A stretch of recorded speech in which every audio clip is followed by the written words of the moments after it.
I was at the boarding gate when I got her message. Toby doesn't want to eat his kibble. Can I give him some chicken?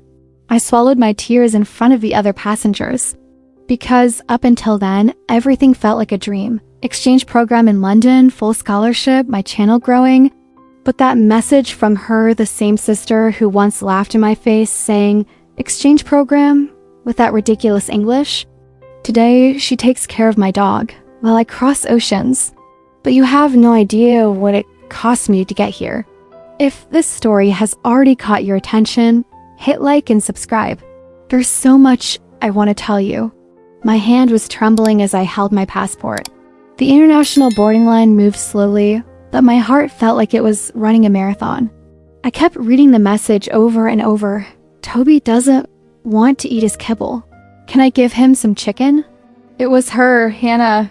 The same Hannah who, years ago, said in front of the whole family, exchange program? With that English? Maybe to serve coffee at the airport. Now she was the one taking care of my dog. While I, with an approved visa and a one-way ticket, crossed the ocean to teach English in England. But none of this was easy. And the cruelest part? It all started with an exchange program flyer. That wasn't meant for me. We lived in a rented house in the old part of Dayton, Ohio. Narrow street, noisy neighbors, a porch that creaked in the wind. I was the oldest. I was 19 when everything crumbled. I went to community college at night and worked as a cashier at a little store called Gordon's Stop and Go. My mom, Brenda, was tough working 2 shifts as a nurse, always with dark circles under her eyes and curt phrases. My stepdad, Rick, spent his days on the couch, laughing at courtroom shows and saying life was too clever for dreamers. And Hannah was the star of the house. Younger, light blonde hair, easy smile. She knew how to manipulate silences, glances, and compliments. Everyone loved Hannah. Except the mirror, maybe. That Christmas, my paternal grandmother, who lived in Florida, sent us an envelope, a card, $100 in cash, and a pamphlet. It was a cultural exchange program, 1 year abroad. Language course, paid work in cafes and schools. Grandma knew my dream was to study abroad. She used to say I was too serious to fit in Dayton, but the one who opened the envelope was Hannah, and before I could say a word, she looked at my mom with those glassy eyes. Mom, ... What if this is my chance? The phrase hung in the air. One of those moments where time slows down and you feel everything inside you crumbling, millimeter by millimeter. I tried to speak. I swear. But Rick cut in, laughing loudly. Exchange program for someone who speaks English with a trailer park accent? Quit the drama, Ashley. Hannah gave me a sideways glance and smiled. And in that moment, I knew the war had begun. A silent war made of cutting silences, selective compliments, and fake smiles. In the following months, the house turned into a theater stage. Hannah started taking private lessons with a school friend. My mom drove her to courses, took her shopping for clothes fit for Europe, and said things like, "We invest in those with charisma. The world opens doors for people who smile." Rick would just add, "And you have a nice butt." I shrank more and more. At school, I stood out. I got top grades in English, read Shakespeare in the original, corrected the teacher's pronunciation. But at home, I was the shadow of the blonde star about to shine overseas. Until one day, something broke inside me. It was late April. I prepared a presentation on English phonetics. I invited my mom.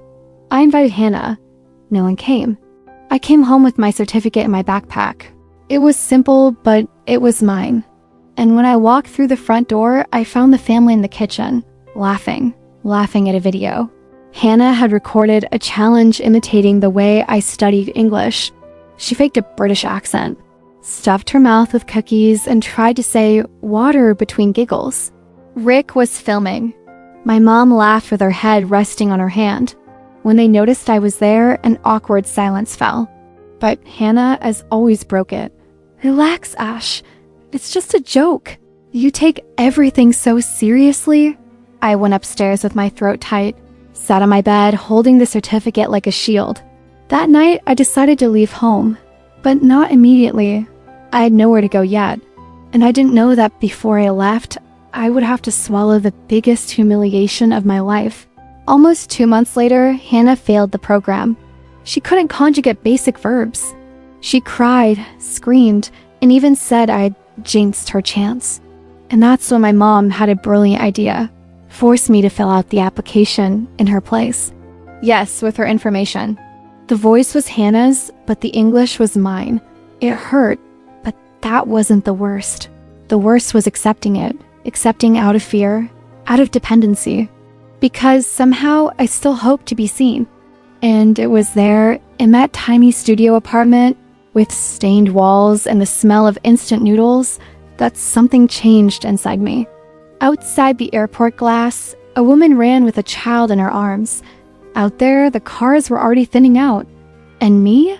I was boarding alone. But this time, with my own name on the ticket. The name Hannah tried to erase. The English they tried to turn into a joke. I was Ashley Moore, and no one would laugh at me again. The day they forced me to be my sister's voice was also the day I realized no one in that house saw me as a real person. It was as if I were just a tool, the one who spoke well, who wrote well, who knew things. But only useful as long as I helped someone else shine in my place. It was my mother who made the request, if I can even call it a request. Ashley, you're good with words. And she's not. This is a chance for your sister. It doesn't cost you anything. Doesn't cost? It costs everything. It costs your soul. That afternoon, I sat with Hannah in her room. She was in pink pajamas, hair in a loose bun, biting her nails while she waited for me to type the answers to the video interview. Try to sound spontaneous but classy. Like someone who reads but also dances, you know? She said that as if it were easy to become someone else. I wrote, I recorded, I rehearsed with her. I did everything right. Until she got called for a live interview via Zoom with the program representative, and of course she panicked. At the last minute, my mom decided, you go in her place. With glasses, low lighting, she watches, you speak.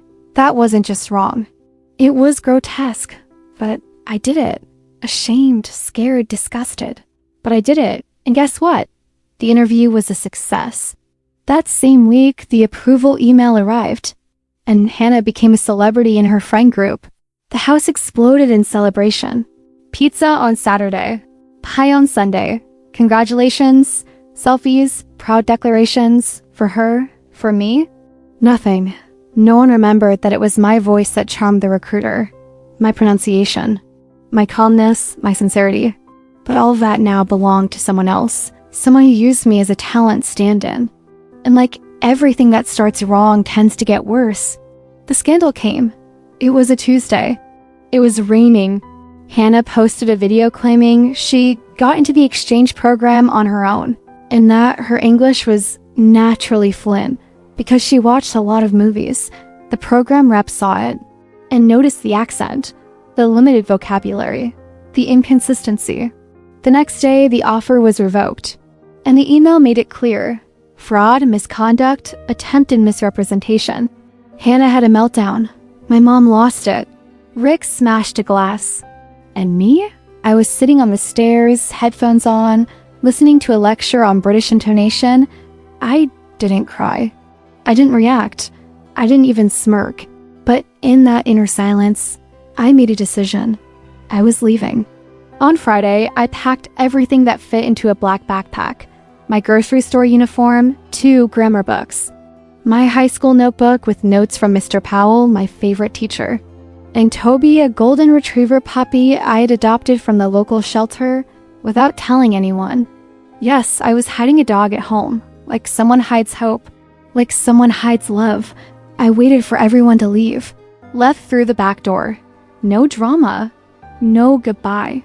With Toby in my arms and my breath held tight, I spent the first nights at Donna's house, a coworker from the grocery store. She welcomed me with simplicity. She had 2 young kids, an absent ex-husband, and an unshakable faith in simple miracles. I shared a mattress on the floor with the kids for 3 weeks.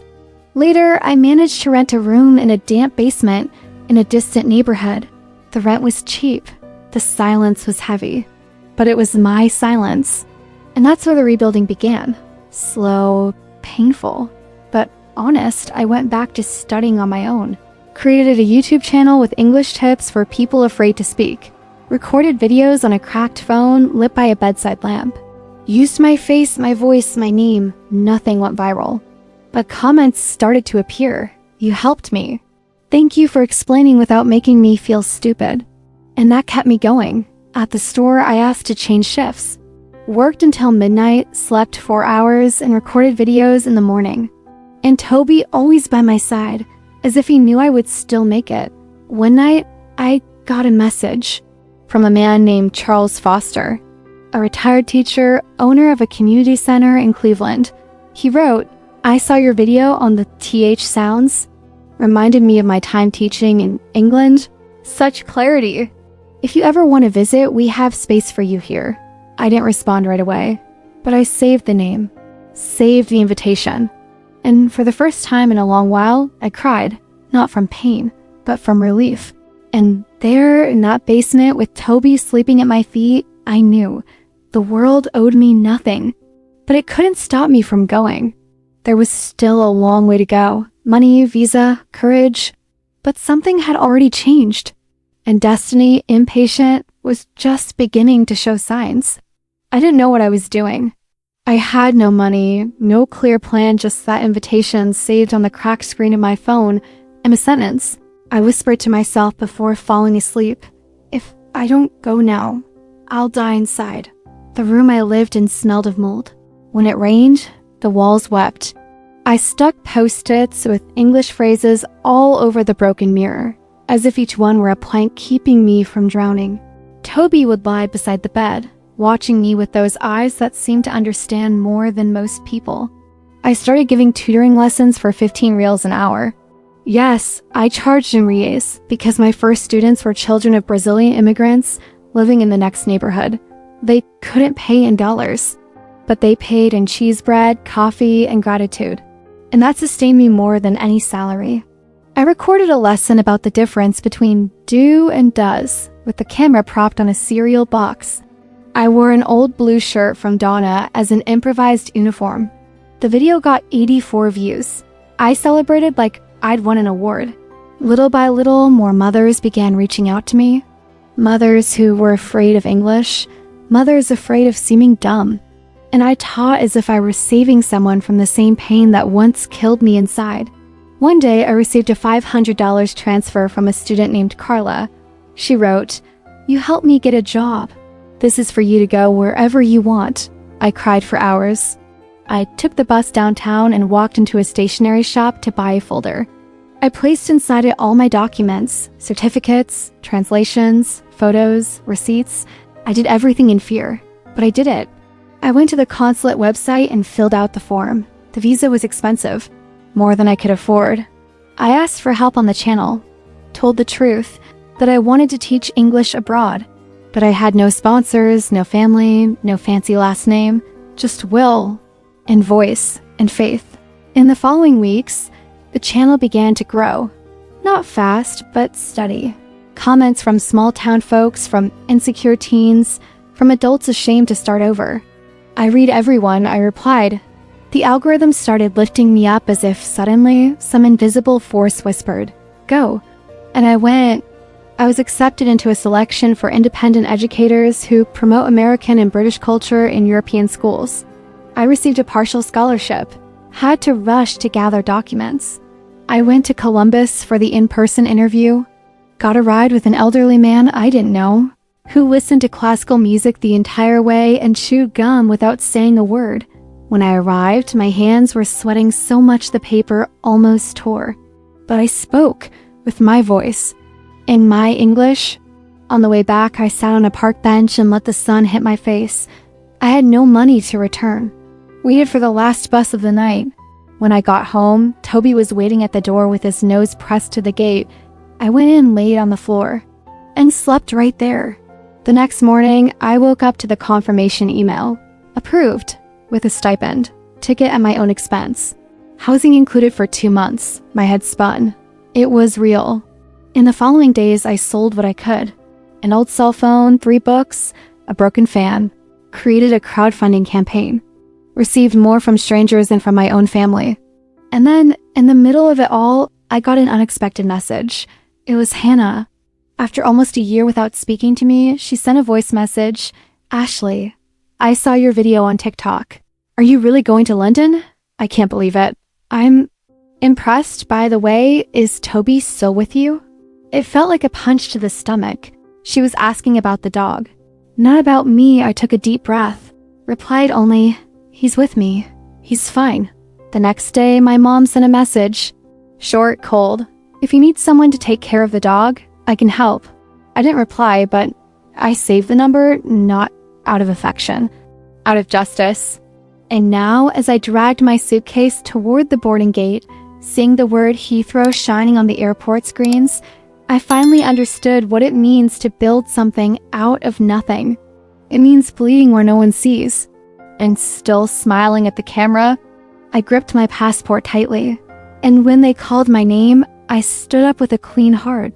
Not because they forgave me, but because I forgave myself first. London smelled of freshly baked bread and diesel. It was grayer than I imagined, but also quieter. When the plane touched down, my whole body shivered. I couldn't believe I was there, with a badge around my neck that read Language Support Volunteer and a slim folder with my name in English, Ashley Moore. I stayed in a tiny room in a residential building in the Hammersmith neighborhood. I shared the space with a Spanish girl named Marta, who spoke with her hands and slept with headphones on. The place had noisy plumbing, dim lighting, and cold walls, but it was the most mine a home had ever felt. On the first day at the Language Center, the director greeted me with a genuine smile. His name was Philip, British, with a thick accent. He said the video that got me into the program had even moved his grandmother.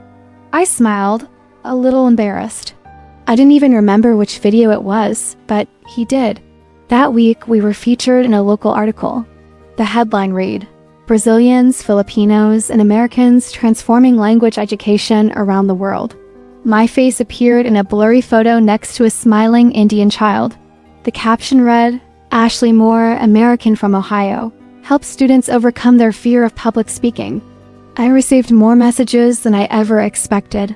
People I hadn't heard from in years, old coworkers from the grocery store, people from school.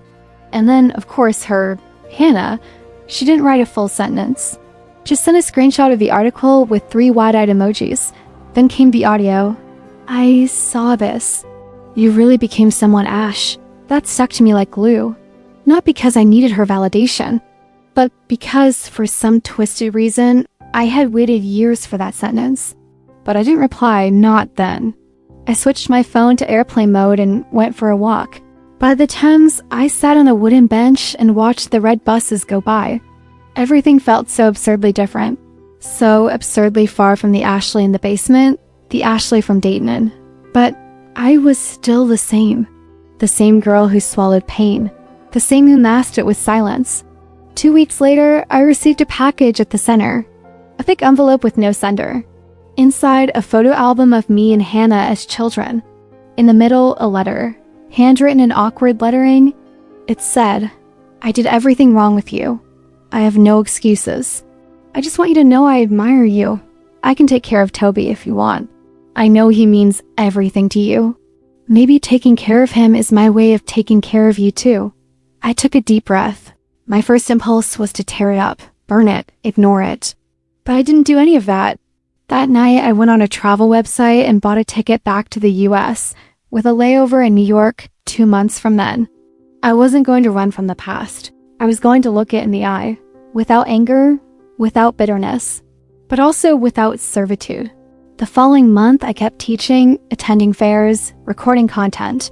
The channel exploded. One of the videos about fear of making mistakes when speaking English surpassed 1 million views. I started receiving offers, consulting gigs, podcast invites, even a school in Toronto proposing a partnership. But I already knew, true success isn't about numbers. It's about peace. And with that certainty, when I returned to the United States, I took a cab straight to my mother's house. I knocked on the door. She opened it. She looked thinner, older. She stared at me with a mix of surprise and caution. She simply said, Toby's in the backyard. I walked past her without saying a word. Toby ran to me, jumping and barking as if time didn't exist. Hannah showed up soon after. She wore an old sweatshirt and had deep circles under her eyes. She looked different. Smaller, maybe, or maybe I had grown too much inside. She tried to smile. She couldn't. I looked at her. And for the first time, I saw sincerity there. She spoke slowly. "Thank you for letting me keep him. I took good care of him. He kept me company," I said. "I know." And then she did the unthinkable. She cried. Silently, no drama, no performance. Like someone who finally understands everything that broke too late to fix. I didn't hug her, but I didn't turn my back either. I went back to the airport that same day, with Toby in my arms, with peace in my heart, and a light suitcase. For the first time in my life, I felt I didn't have to prove anything to anyone anymore. But the real reckoning was still ahead, and it would come from where I least expected. 3 months later, I was already living in Brighton, on the southern coast of England. The sea there has a dense smell different from the sea you see in movies. There are no palm trees. No warm water, but there's wind, and the wind cleanses. I taught at a local cultural center with students of all ages. During the day, I taught basic English to refugees. At night, I wrote scripts for my channel, now with nearly 200,000 subscribers. Toby slept at my feet as always. Silent, loyal. He was everything I needed. I didn't think about my family anymore. Not out of anger, but out of irrelevance. Until on a rainy Tuesday, a notification pulled me out of my focus. A video call from the United States. The name on the screen, Rick. It took me 3 full minutes to answer. When I did, his face appeared blurry, the camera shaking. He looked older, visibly worn. He said my name like someone unsure if he deserved to say it. Ashley. I heard everything.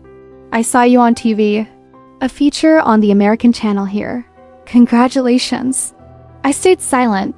He went on, "I'm in a bit of a mess. Had to leave your mom's house, no steady job, not much luck." Pause. Silence. And then he dropped the bomb with the ease of someone asking for salt at the table. "Any chance you could help me out? A translation gig maybe? Something. You know people now." My stomach turned. The man who laughed at my English. Who said I was only good for bagging groceries. The same man who filmed my sister mocking me, ridiculing me. Now he was asking for help, using the same language he once used to belittle me. It was my turn to speak, but I didn't yell. I didn't explode. I just walked to the shelf, grabbed a cardboard box where I kept old things, took out a DVD. Yes, it still existed. It was the video from that night. Hannah with a mouthful of cookies, mocking me. Rick laughing behind the camera. My mom saying, "She takes everything so seriously." I held the DVD up to the screen and said, "Remember this?" He looked, silent, swallowed hard. I continued, "This is what you all tried to bury me with. But what you forgot is that a buried seed becomes a root." He tried to explain, stumbling over his words. "We make mistakes. I made mistakes. You know how it is." But I cut him off. "I do, I'm proof of it. Only thing is you didn't teach me anything except what not to become. And who I am today, I built with silence, pain, and choice." I took a deep breath and ended calmly. "I'm not going to give you a gig, but I'll give you something better. What you never gave me. Clarity. The world doesn't turn on anger, Rick. It turns on consequence." And before hanging up, I finished. "Take care of yourself. I've taken care of myself more than enough." I hung up. I didn't cry. I didn't smile. I just felt peace. That night, I took Toby to the shore. The wind was strong. I sat on the sand with him lying beside me and closed my eyes. A woman passed by and said in a thick accent, "Beautiful dog." I smiled and replied, "Thank you, he's part of my story." And for the first time, that phrase wasn't heavy. It was whole. It was mine. Today, Hannah takes care of my dog when I need to travel. She sends photos, videos, asks if he drank water. She's never asked me for anything again. But she always ends her messages with, "Thank you for trusting him with me." She's not taking care of Toby. She's taking care of the last piece of guilt left inside her. And me? I take care of the life no one believed I could ever have. Exchange program? With that English? Yeah, with that English, I built my world. With that English, I came back to life. If this story reminded you of something you've lived or still living, leave a like and subscribe. Here, every story is a mirror, and every wound the start of strength. Click the next video now to watch another story of strength and resilience.